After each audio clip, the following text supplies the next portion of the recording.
This news is brought to you by...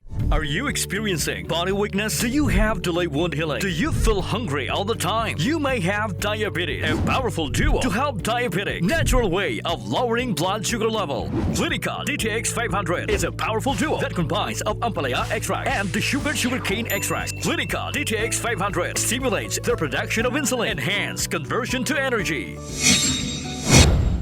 Mapahamtang sang pila ka mga outpost ang lokal nga panguluhan sang syudad sa Corner Rizal, mabini kag Corner Rizal, Halandoni Streets, agod niya ma-monitor ang mga nagabalik nga obstruction sa lugar. Sa interview sang Radyo Bandera Iloilo kay Mr. Jack Kunlo, pinuno sang Public Safety and Transportation Management Office o kon PSTMO, iagin payag nga bangod sang nagabalik-balik nga mga obstruction sa nasabit nga dalan, gin pa ka maayo nga pahamtangan sang duha ka mga outpost sa diin, butangan man sang apat ka mga personnel. Suno kay Kunlo, plano man nga magtukod sang sub-task group agod nga matutukan ang mga area sa palibot sang syudad nga madamo sang makita nga obstruction.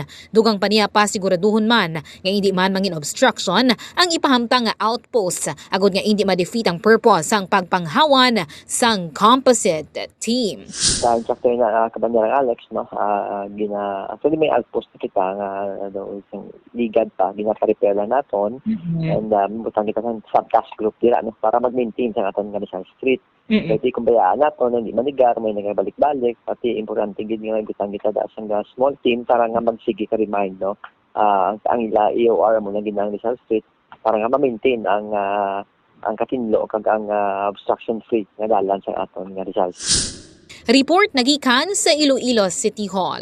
Ini si Kabanderang Alex Escalante. Nagabandera sang matuod nga serbisyo publiko kag kalingawan sa Iloilo.